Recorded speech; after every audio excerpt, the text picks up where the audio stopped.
Olá, novamente estamos aqui com a série especial da pandemia sobre máscaras. Esse episódio agora vamos falar sobre vantagens e desvantagens da máscara, né? E aí a gente já até alerta vocês, né? Porque às vezes você vê na checagem de fatos, o sujeito pode dizer lá que não, porque a máscara não tem nenhuma desvantagem. Então vocês vão ver aqui no próprio site aqui do OPAS Brasil, que é a Organização Pan-Americana de Saúde, né?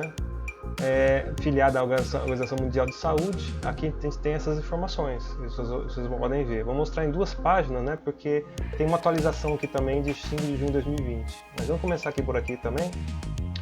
Então, aqui é um guia, né, atualização.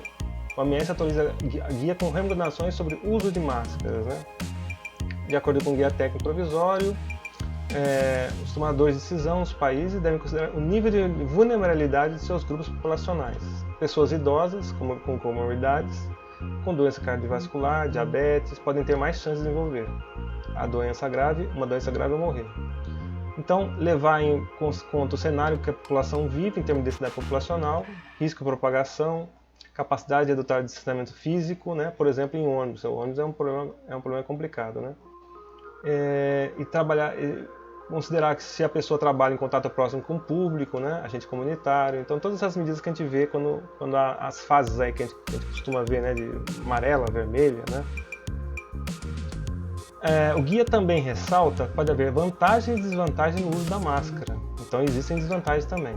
Entre os riscos potenciais estão risco de usar a máscara, então existem riscos de usar a máscara.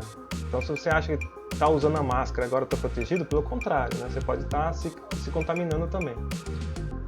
Desde que você use os cuidados que são aconselhados, isso não vai acontecer, mas eu já alerto que realmente é muito difícil você, por exemplo, não botar a mão na máscara, né? Pegue qualquer vídeo, ou você mesmo, você usando o seu comportamento, mas olha os vídeos de pessoas usando máscaras na internet, na televisão, no YouTube. Você vai ver que uma hora a pessoa vai botar a mão. Então, é uma coisa difícil de atender, né? Então, os riscos: autocontaminação, né, que pode ocorrer quando a pessoa toca e reutiliza uma máscara contaminada. Possíveis dificuldades respiratórias, gente, olha aí, ó. Pode ter dificuldade respiratória para o uso da máscara. Falsa sensação de segurança, que a pessoa acha que com a máscara está protegida. Pronto, aí distanciamento físico a pessoa abandona. Não é que abandona, às vezes inconscientemente a pessoa deixa de lado o distanciamento físico porque a máscara está dando uma segurança para ela. Então ela nem percebe isso, né? Também ela deixa de usar a higiene das mãos, né? Tô com a máscara, então às vezes é uma coisa assim meio que interna a pessoa, inconsciente, a pessoa naturalmente começa a agir dessa forma, né? Abandona alguns atos que devia estar fazendo. Agora tem vantagens também, tá?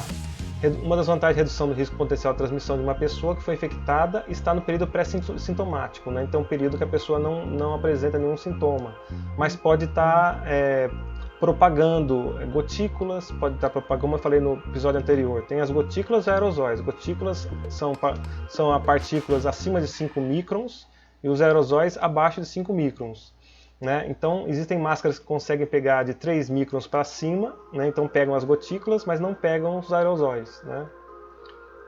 Então, como no caso do Covid-19, a maior chance é por contato, né? A transmissão é por contato da pessoa encostar numa outra pessoa que está infectada, ou por gotículas. Então a máscara vai ajudar nesse aspecto, né? Só que ela pode também, como falou, tem as desvantagens também. Qualquer que seja a abordagem adotada por autoridades nacionais e subnacionais, é importante desenvolver uma forte estratégia de comunicação para explicar à população as circunstâncias, critérios e razões de decisão, né? As pessoas devem receber instruções claras sobre quais máscaras usar, né? Hoje a gente recebe mais sobre a máscara de tecido, né? Mas vocês vão ver mais informação aqui para frente. A máscaras caseiras aqui abordou o tema nessa terça-feira. Quando atuamos uma recomendação, precisamos examinar a ciência por trás da recomendação, a viabilidade dela, né? Alguns países têm recomendado o uso de máscaras caseiras, feitas com panos. Não temos evidência científica fortes que isso terá um papel importante na redução da velocidade de transmissão, então nem se sabe isso. Porém, em algumas semanas, com muitos países fazendo essa recomendação, podemos ter estudo para mostrar qual é o efeito das medidas, certo? Aqui ele falou outra coisa também. No caso de países e territórios que decidem recomendar o uso de máscara para pessoas sem sintomas, é importante informar que a população não se trata de uma bala de prata, sozinha protegerá a infecção pela Covid. Não é isso, tá bem? Então ficou bem mais claro mais uma vez aqui. A população precisa manter todas as outras medidas, lavar as mãos, cobrir a tosse e o espirro, evitar contato próximo com outras pessoas, né? Se você estiver usando máscaras, não esqueça de todas as outras medidas, tá? Então é isso. Aí fala aqui também sobre... Aqui, ó, a OMS está colaborando com parceiros para entender melhor a eficácia da eficiência das máscaras não cirúrgicas, também chamadas máscaras caseiras, tá? Então, estão incentivando a fazer pesquisa sobre isso, né? Então, os tomadores de decisão podem avançar com as orientações sobre o uso de máscaras não cirúrgicas, onde se foi feito tem que ser levado em conta o número de camadas de tecido. Você pode ter uma máscara com várias camadas, né, que filtra mais. Se o material permite uma respiração adequada, se repele a água, porque você com a sua respiração pode provocar ali uma umidade que vai retirar a eficiência da máscara, né, vai ficar ineficiente. O formato de máscara por causa do conforto, né, e o ajuste da máscara também, que pode deixar escapar as gotículas, né, os aerosóis também. Os aerosóis, na verdade, não tem como segurar, como eu falei para vocês. Os aerosóis são partículas tão pequenas que elas passam pela máscara, então não adianta, tá? Máscaras cirúrgicas, né? Então tem o uso e descarte apropriado, são essenciais para garantir a sua eficácia, certo? Tem aqui algumas precauções para usar máscara, né? Colocar a máscara com cuidado, cobrir a boca e o nariz, evitar tocar na máscara, remover a máscara usando a técnica apropriada, não toque na frente, remova o laço por trás. Então, sempre pelo laço, para não tocar na máscara, né? Após a remoção, lavar as mãos usando álcool em gel ou água e sabão.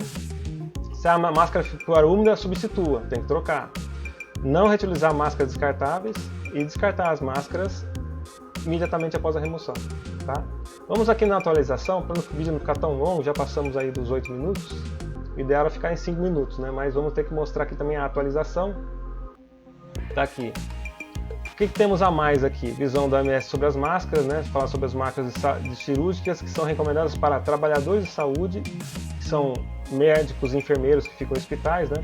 Pessoas com sintomas sugestivos de Covid, inclusive pessoas com sintomas leves, e pessoas que cuidam de casos suspeitos ou confirmados de Covid, fora das unidades de saúde. Então, esses são os principais. Depois, também em grupos de risco que estão em áreas de transmissão generalizada e não podem garantir uma distância de pelo menos 1 metro de outras pessoas. Por exemplo, em asilos, né? Então, pessoas de 60 anos a mais estão em asilos, podem usar essas máscaras, né? E para que servem? Para proteger a pessoa. Então, a pessoa vai usar para ser protegida, para não receber gotículas de outras pessoas, por exemplo. Então, pessoas de 60 anos ou mais, pessoas de qualquer idade, com comorbidades, doença cardiovascular, diabetes, doença pulmonar, crônica, câncer, doença cerebrovascular, imunossupressão, tá? Todas as pessoas aí. Então, primeiro profissionais de saúde e depois pacientes, né, que estão em grupo de risco. Agora, as máscaras de tecidos não cirúrgicas estão sendo usadas por muitas pessoas nas áreas públicas. Evidências sobre as suas eficácias são limitadas, então existem evidências limitadas sobre a sua eficácia, porque tem uma variação muito grande dessas máscaras aí, de fabricação, de construção. Tem pessoas que fazem em casa, usam materiais diversos, então como é que você vai saber, né? É difícil também. A OMS não recomenda seu amplo uso entre o público, olha só, a própria OMS não recomenda para o controle do Covid-19. No entanto, para a área de transmissão generalizada, com capacidade limitada para implementar medidas de controle, especialmente em locais onde o distanciamento físico de pelo menos 1 metro não é possível, como transporte público, ônibus lotados, por exemplo, né? Lojas ou outros ambientes confinados, a OMS aconselha os governos a incentivar a população em geral a usar máscaras não cirúrgicas. Por que, gente? Porque na maior parte dos casos é melhor do que nada, né? Pelo menos vai bloquear as gotículas, que são aquelas maiores, né? Partículas maiores que 5 microns, que teoricamente aquela máscara de tecido vai segurar, porque a gente não sabe, né? Já foi falado até em máscara de tecido de tricô, para vocês terem ideia, né? Então as pessoas às vezes usam máscaras que não são compatíveis, às vezes vão deixar passar até essas gotículas, né? Então, é por isso que a gente fala teoricamente. Então, não confiar muito na máscara também. Recomendação, bom, aí fala dos materiais, né? Não vou entrar aqui nesse detalhe dos materiais. Como usar a máscara, aqui também tem como usar a máscara. Vocês podem entrar aqui depois e dar uma olhadinha, tá, gente? Eu não vou entrar nesses detalhes todos. Os cuidados corretos. Como usar a máscara cirúrgica também, que a gente já falou. Como remover corretamente. Basicamente é isso. Então, o que a gente queria falar nesse vídeo é isso daí. Para vocês entenderem, então, que a máscara não é o que resolve todos os problemas, né? Na verdade, pode até aparecer outros problemas a mais, como a gente vai falar também mais para frente num outro episódio, sobre efeitos colaterais do uso da máscara, né? Além daquelas desvantagens, né, de você ter uma falsa sensação de segurança, por exemplo, e não ter mais distanciamento físico, né? Então existem outros problemas que são os efeitos colaterais também. Uma delas é a acne, que a gente mostrou no episódio anterior, mas a gente vai voltar no próximo episódio então agora, tá bom? Um abraço a todos aí, então até o próximo episódio, estamos chegando ao final da série. Daqui a pouco vocês vão ter, vocês já devem estar num ponto de estar entendendo o que é esse universo das máscaras aí, e aí vocês podem ter uma base melhor para avaliar, para checar os fatos, dos checadores e fatos, né? Checar os checadores, então isso também vai ser um episódio que a gente vai abordar, tá bom? Um abraço a todos aí e até a próxima!